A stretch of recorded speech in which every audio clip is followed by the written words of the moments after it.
yet again, the call for us to restructure Nigeria has come to the fore, and the debate this time is taking an urgent action. Senior advocate of Nigerian rights activists, Mr. Femi Falana, has asked the federal government to urgently restructure Nigeria. The senior lawyer believes the issues of state policing and critical issues on the rule of law needs to be attended to as a means of solving the challenges the country faces.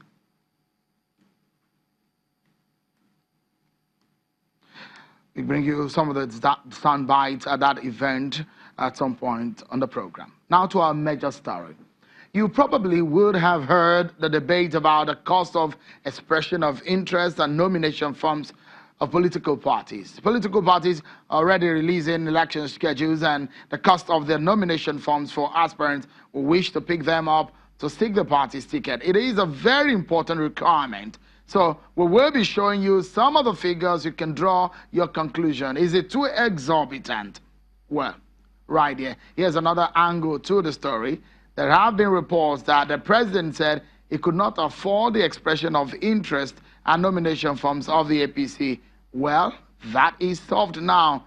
The Nigeria Consolidation Ambassador Network, NCAN, says it has put the money together to purchase the expression of interest and nomination forms for President Muhammadu Buhari.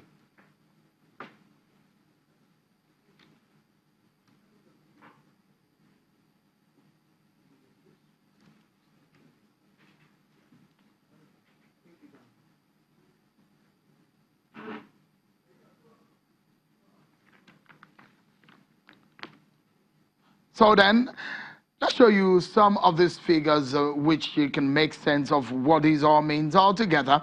The expression of interest forms from every of the categories in the race that are being up, that will be up for contests from the House of Assembly to the House of Representatives.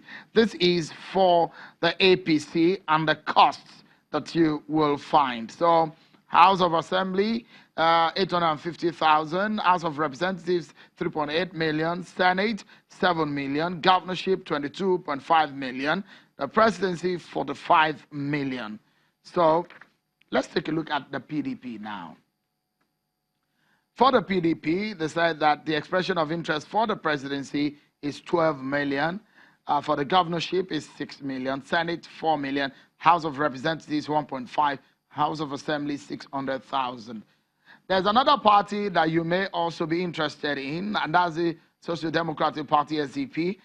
For their own presidential expression of interest form is 11 million naira, governorship 5 million, Senate 2.5 million, House of Representatives 1 million, House of Assembly 500,000. So there is the expression of interest and the nomination form. Usually they come together, but the cost of the expression forms is usually less than the cost of the nomination form. So how many people, especially those who are campaigning for the not too young to run bill, can afford this? Well, if reports that the president did say that he is perhaps not able to afford it, though the form has been purchased for him, are these costs of the forms too exorbitant considering the economic state of the country?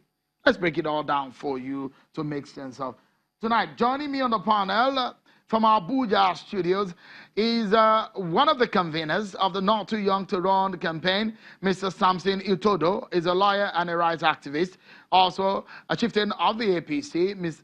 Honorable Cletus Obun, and also someone who is running for the #1 seat in the country, who is perhaps going to be finding 45 million naira to buy expression of interest form and nomination form, is also there. Mr. Adamu Garba is an APC presidential aspirant. Thank you so much, gentlemen, for coming on the program. Let me begin with you, Mr. Adamu Garba. Can you afford 45 million naira? As I kept saying since the beginning of the campaign, my aspiration for the presidency is not mine alone. It is for the entire new generation of Nigerians aspiring to take leadership of the country and shape it to work for all of them.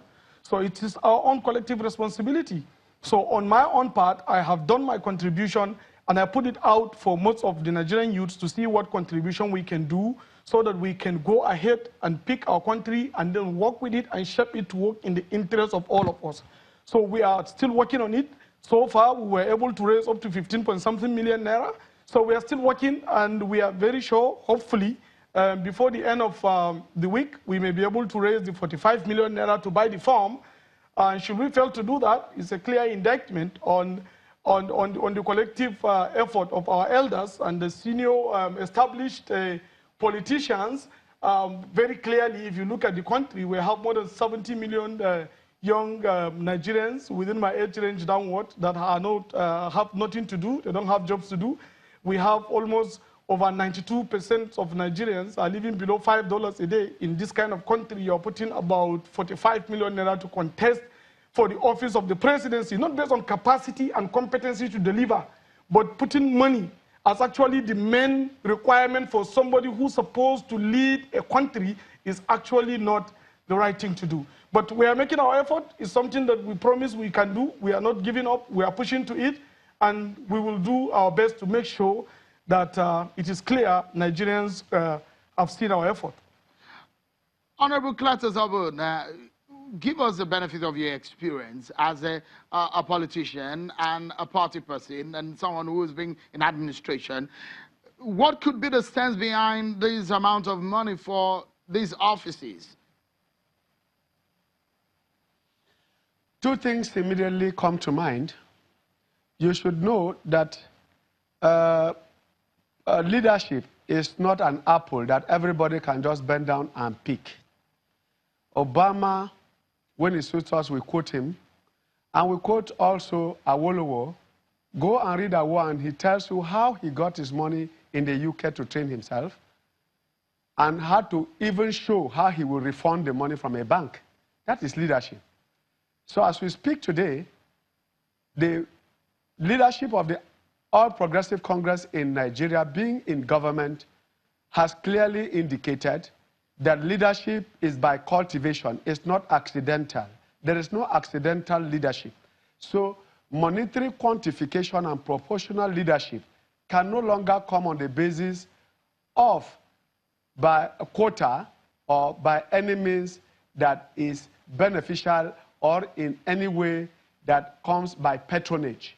And so the party has decided that everybody who wants to contest in any position must have to look at even the SDP. It has nobody, virtually nobody in government. Look at the House of Assembly, 500,000. Nobody is complaining about that. And to show that it is a party and the leadership that listens, from 55 million, it came to the presidency down, the same as most other parties. And of course, for Senate, it also came down after the hue and cry, after listening to criticism, after complaints. It shows a listening leadership. So for me, the sense behind it is on two parameters. One, to cut down on every Dick, Tom, and Harry jumping up to hold leadership. There is no way you can hold leadership when you have no fallback position and no means of livelihood. It is not enough to say, I am a youth. Youth is not a qualification. It is the possession of leadership qualities. Of course, our early leadership, 32 years, 28 years, and all that, 26 years, for people like M. Timbu and other such persons, people like Donald Duke came to office at 36, 37, 38. And today, the governor of Kogi State is 40 years plus. So those are all youths. How did they come to government? Is it by paying 10,000 naira to purchase the form? For me, it is a way of screening leadership and demonstrating that you have not just capacity and potential, but that you can demonstrate. All right. Honorable Clatous Obun, let me quickly, just a moment. I want you to listen to Mr. Itodo. His group are already, they're making suggestion on the amount they think is reasonable for these offices. Mr. Itodo, are you disappointed in what you've seen in some of these top political parties and the cost of the forms therein? I am not only disappointed, but I'm utterly disgusted with the exploitative nature of and this commercialization of our political process. And I would expect that our parties will make leadership recruitment very simple and easier for people to actually aspire or participate, but not complicate the entire process by pegging high cost of nomination forms. what you do is not raise the standard. In fact, you actually lower the standard, because if a criminal can get 55 or 60 million, and there are no other mechanisms to actually check their character, competence, and capability, and it's just their fiscal might, then there's actually a problem. And honestly, this trend is a dangerous trend for our political process. Anyone who spends huge amounts of money to get into office, their first major preoccupation when they get into office is how to recoup their funds. We have a political system or a political culture where people see politics as business and not service. All right. And people see politics as investment. You want someone to pay 45 million naira to procure forms. When he gets into office, for God's sake, how much is the basic salary of an individual in that Mr. Itodo, office? just a moment. I'd like to pause it for a moment, because we need to take this break. When we come back, we dissect this more into what exactly should these aspirants be looking forward to, how would they get this money, not to talk of election itself. So we'll allow you to listen to the soundbite of Mr. Femi Falana on restructuring, and we'll come back and talk about nomination forms, everyone. Join us again.